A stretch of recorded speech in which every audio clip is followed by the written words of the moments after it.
So I have with me here in the studio Mr. Inuma Oshome Richard, and he's the publisher frontpage.com.ng and also the Assistant Secretary GPAN. Thank you so much for being here, sir. My pleasure. And I have Mr. Madunagu Chukwemeka, who's the editor, Metro Star newspaper. Thank you so much. Thank you so much. All right. So tension has pervaded major cities in Nigeria, and we've seen the federal government and different stakeholders come to plea and beg against this protest that is about to happen on 1st of August, #End Bad Governance in Nigeria. And it looks like this protest is coming with a whole lot of force, and the country right now is just everywhere is shaking. But gentlemen, let me just get your opinions on the protest, because now we are looking at what happened in Kenya, or what is even still happening in Kenya, and most of the things the stakeholders and the federal government have been saying is, look at what happened in EndSARS, let what happened in EndSARS not repeat itself.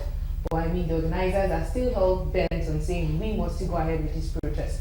But do you think this is what we need right now as a country? Do you think protests, having such kind of protests, is what we need as at now? Let's start with Sir. Oh yeah, thank you very much. And of course, protest in any guise is natural. Whether from a baby who is protesting to have more breast milk, or by students in schools, even in the military, when the push gets to shove, you get military in the military. But then, it is not a question of whether protest is needed, because it is enshrined in the Constitution as basic and primary rights of every citizen. It is not debatable. You understand? One form of protest or the other at every time, in human endeavor, must always crop up. You can protest. Labor are used to protesting and all that. But when you protest, why do you protest? The essence of protest is to call attention. You draw attention or the infant draws attention of his or her mom, and the workers draw attention of the employers. But now you now have citizens. Would you rather a citizen carries arms? No. So, and that is why the Constitution had also recognized that and enshrined it, that look, every citizen has the right to protest.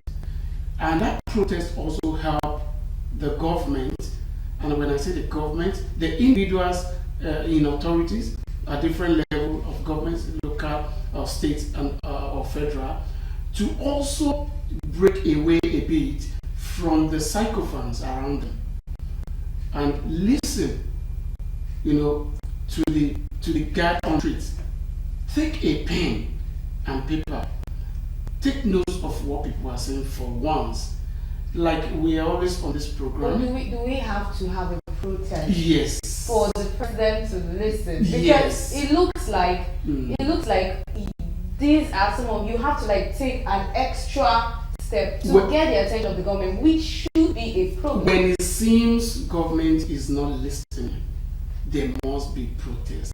You understand? Protest is part of human life. So there has to be protest. I just told you about infants and students and all that. So it's even good for the government. Yes, protest is good for the government. Look, what is the street saying? Put them on track. As you know, they will say street is not smiling. Why is the street not smiling? So a protest will either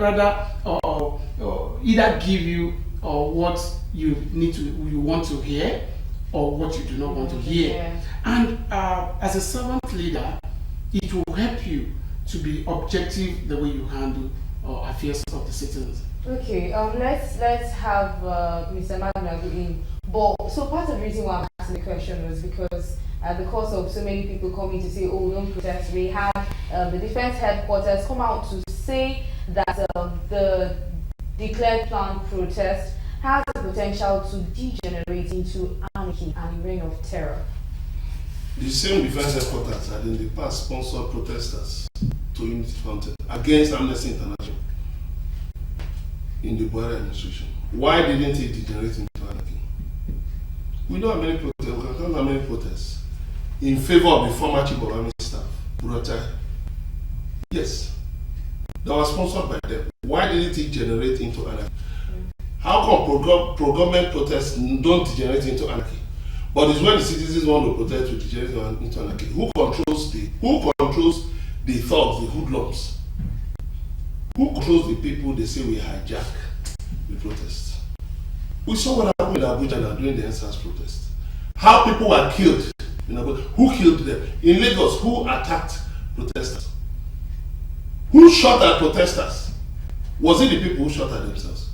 You see, let me tell you, one of the reasons why we have insecurity in this country is lack of interagency collaboration. The security agency, everyone is just trying to run on his own tracks, in order to please the president, what you call eye service. Otherwise, there should be interagency collaboration.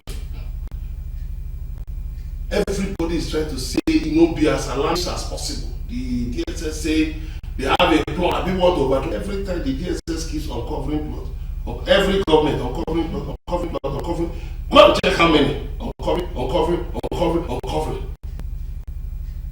The police IG now said 4 scenarios want to. Why are you alarming the citizens? You are even the ones inflaming, you are the ones heating up the policy. Because you are introducing extreme interpretations to what is just a simple protest. People are saying end bad governance. So if they say people should not protest, then let's flip the hashtag and say sustain bad governance. It's simple. This is semantics. Now we all went to school. You are saying why should people protest? Okay, fine. When you say you are fighting corruption, what is that? Is that not a form of protest against bad behavior, against corruption? So they themselves are even actually the ones, instigating this protest. Why? They know, because Tinubu has admitted that things are bad. He has admitted it, no doubt about that. He has tried to deflect blame from himself, which is where the problem lies. Every leader takes the blame. You don't blame your subordinates. You don't blame your predecessors. You are there to correct things. And the fact of the matter is, first of all, admit, yes, I remove subsidy with the best of intentions. It's always good to be honest. With the best of intentions. But it is not what we envisaged that has come to be. We floated the currency, which by the way has been reversed by the CBN. Go and look at the recent circulars. By selling currencies directly to BDCs, they've reversed it. There's no floating now. Because what they floated sank now, immediately. It sank immediately. So, no. So, we thought it will go like that. That is what sincere leadership is all about. Nobody is asking you to be a magician or to do magic or anything. Simple. Okay. Now, what do we do? Because every fuel affects everything in Nigeria.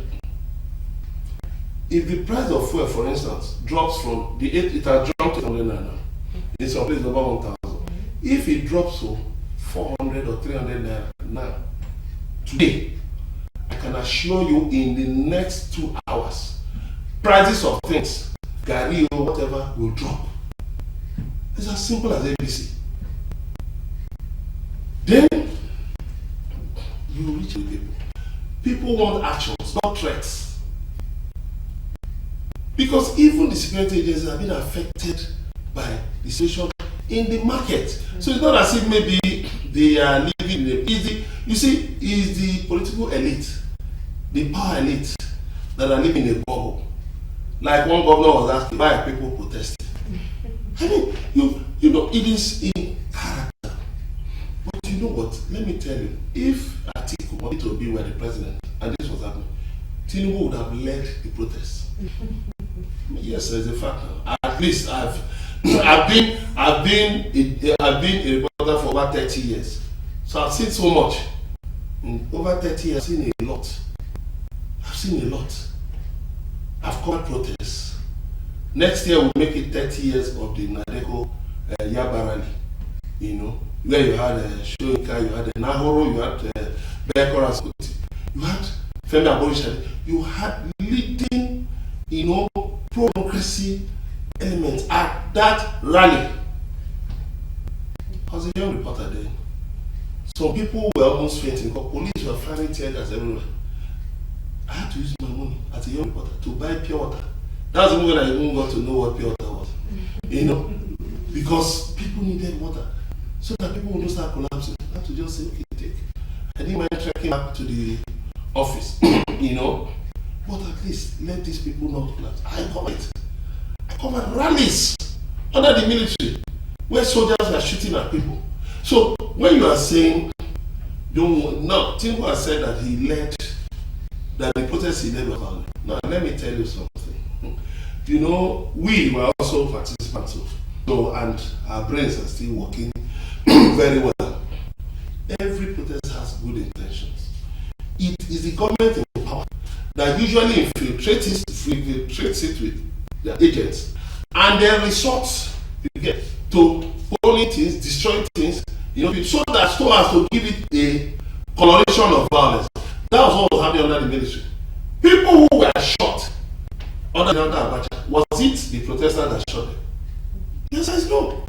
So the point is this: the issues are very clear.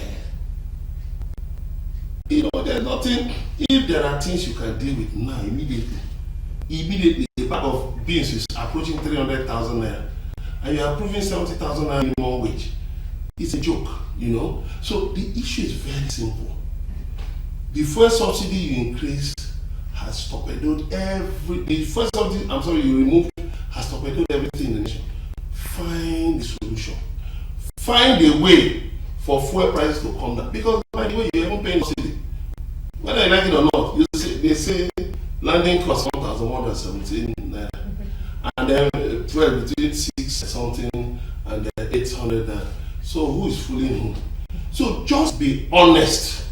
Instead of sharing 50,000 to people, sharing bags of rice. Nigerians are not hopeless people. We are not in Gaza. Nigerians are hardworking people. Hardworking. All they need just, motivation. So if you make it easier for them, Nigerians are ready to work, put in labor, and then earn a living for themselves. But a situation where the minimum wage, they tell us your take-home pay. When your take-home pay cannot take you beyond the bus stop nearest to your bank. You know those days when we had to go to the bank. Before you had POS, we had to go to the bank to do our salaries. And we had a standing joke that this take-home pay cannot even take you beyond the nearest bus stop because you would have racked up debts. It's so difficult. Now it's even more difficult. So I would cancel that. Instead of all this trying to deflect blame, all this sincerity, sit down and listen. Tell yourself the truth. Okay. The nation is not working. What can we do? Reduce fuel price. You have to review that removal of subsidy. Let me interrupt you a bit because you're already answering the next question I wanted to ask. Because I wanted to ask that, okay, when this protest starts, what are your expectations? What would you advise that the government do? Well, okay, now you're already speaking about reversing the removal of subsidy. But don't you think things around the oil sector has gone so complicated right now that removing But Tinubu is the Minister of Petroleum now. Please, look, let me tell you something. Governments succeed because why? Because they have a conviction. They have the courage to push through policies. And when policies don't turn out with the expected results, it is also courage and conviction that makes them to review and step back and say, wait a minute, did we get information wrongly? the statistics and the data and all that we work with, did we get something wrong? Okay, we'll step back, we'll review. Okay, let's give ourselves a 6 months, hiatus. Because even the president, withholding tax, he has suspended it for small business SMEs. They are saying he said import food, duty free. So what it means is that even the government itself is protesting against those things that are militating against business, against SMEs, against the ordinary man on the street. The government itself is organizing its own protest. So what you do is good. All those measures are good. But go beyond it. Go to the heart of the matter. You cannot tell me that no going back on removal of subsidy, because you won't need to wait until people start dropping on the streets out of hunger. People start dropping dead from hunger before conscience will touch you that wait a minute. What these people have been saying is true. If you want the protests not to hold, very simple. Review your fuel subsidy. Review your floating of the naira. You see this, even the House of Reps has also been part of the protest. They said they scrap band A. Yeah. That shows you that all of this is even the rich, even the wealthy, the powerful, the influential Nigerians whom we think live in a bubble, are not affected in their SUVs, in convoys. They're also saying that wait a minute, we have cooks, we have gardeners, we have drivers, we have relatives who are being affected by all these things. And the rate at which we are getting requests for help, just when you mark your next birthday, go on Facebook. I want to test something. Go on Facebook, put a beautiful picture. That day, you are going to get so many requests. You look fine, happy birthday, I send something, no matter how small, and all of that. Or they're 2K. But those things are dehumanizing. What we want is this: the dignity of the average Nigerian should be uplifted. So, deal with that fuel. Restore the fuel subsidy. It won't kill the country. But you can say, okay, for a period, we will do this. Let fuel come down. Let them pass. Then you can start dealing with other issues. For instance, one of the demands is the diaspora vote. It's for a National Assembly. They have been sleeping on the review of the Electoral Act. It's towards the election now. You will see them suddenly wake up and speeding up work on them. They have enough time now. So some of those things, you have done well in fighting for local governments in terms of getting the Supreme Court to remind governments that Section 162, subsection 3 says that the funds in the federal account should be shared between the first state and local government. Since the governors were not that local government, the Supreme Court has now reminded them. Go and read this in English. Go and read it. So you've done well with that. You've done well with some things, but the one that touches the heart of the people mostly is that fuel subsidy. Okay. You need to review it. All right. So, Mr. Shomole, do you agree that the solution to this issue right now would be reversing the fuel subsidy? And do you think it's going to come easy? There is nothing of much barrier to reading any, any policy maybe you felt was erroneously implemented. As a servant leader, you should be humble before citizens.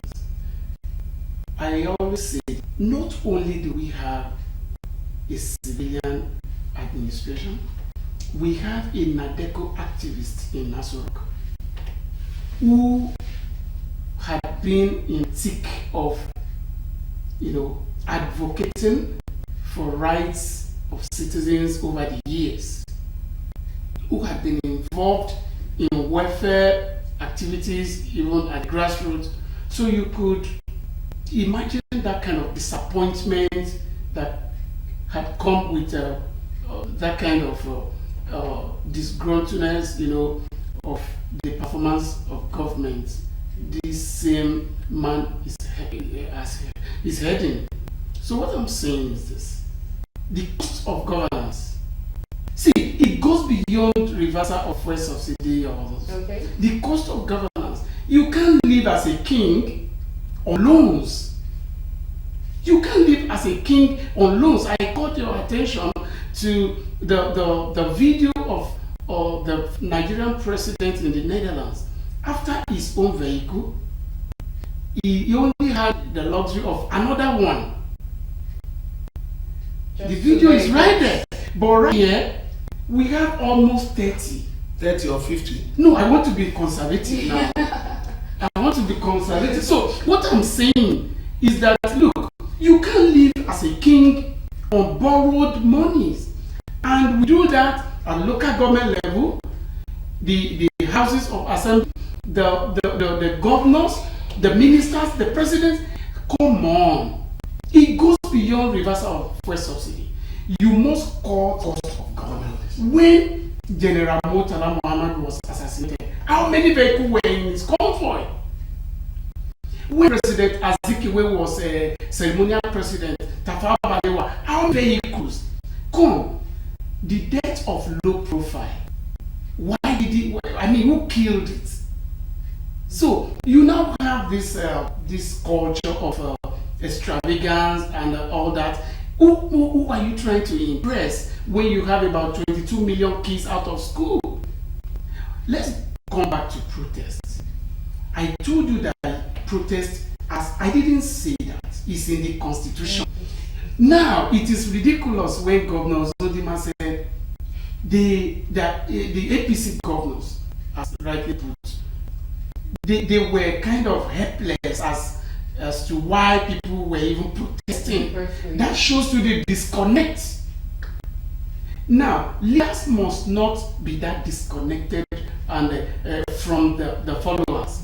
That you don't even know why. It's like a mother saying, I don't even know why this kid is crying. It's a self-indictment. You should know.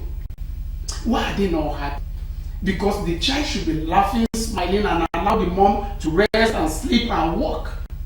So what we are saying is that protest is good.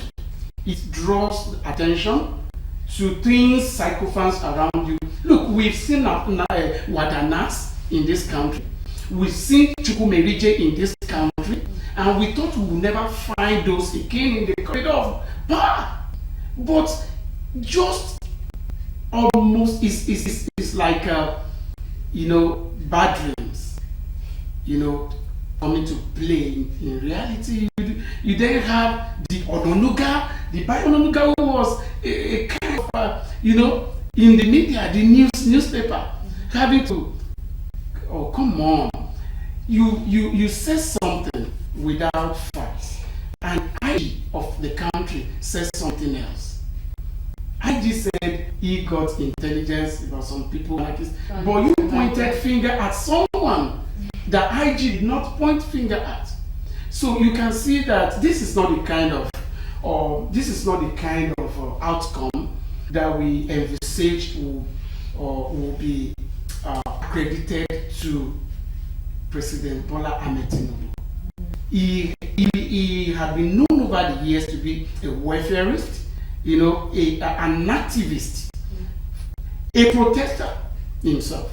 So he actually said it. Yeah. So I wouldn't want anyone overheating the policy. As a matter of fact, bring police personnel to the street. Let them guide jealously the protesters.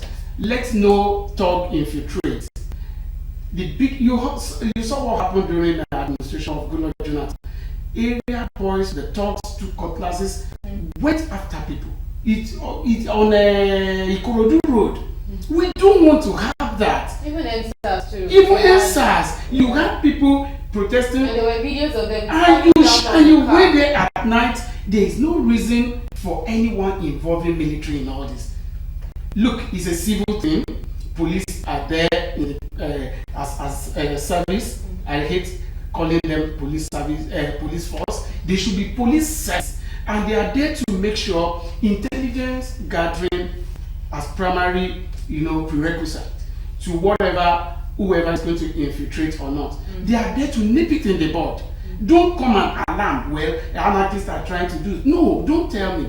Go do your job. That's why you are being paid allowances and all that. If you are being paid at all, and if you are not being paid, go and protest yourself and enjoy the protest. All right.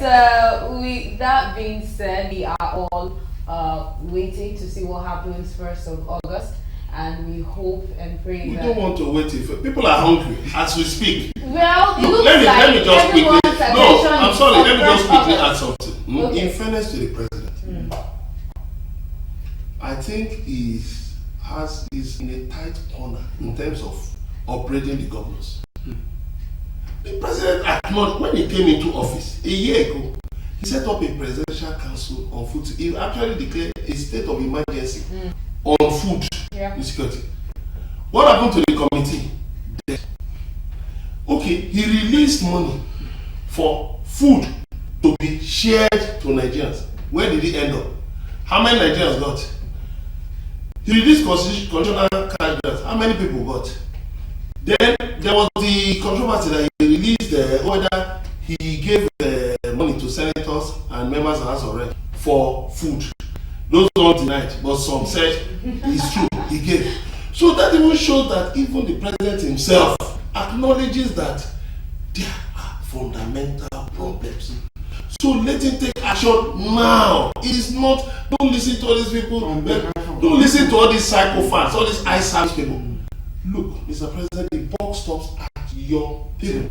You are the father of the nation. Even when children to be rebellious against their father doesn't tell, okay, come, I said, punch on your come, let's punch. No. The father will step back. Okay, sit down. What is the problem? Calm down. What is it? And then take immediate steps. Because you know what? It is his legacy.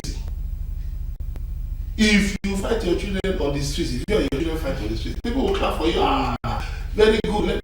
But if you calm down, let's sort things out. Can we dialogue? Can we sort out? You as the father, take action. Otherwise, you see all the psychopaths. They will just look. When your government goes, another government comes, they will just be applying for jobs. That's what is called any government in power, AGIP. There are many of them, AGIP. Any government in power, they are just there. They will just send their CVs. And that's all. All right, so we hope that the president wears the cap of a father and does what he needs to do as regards to the protest.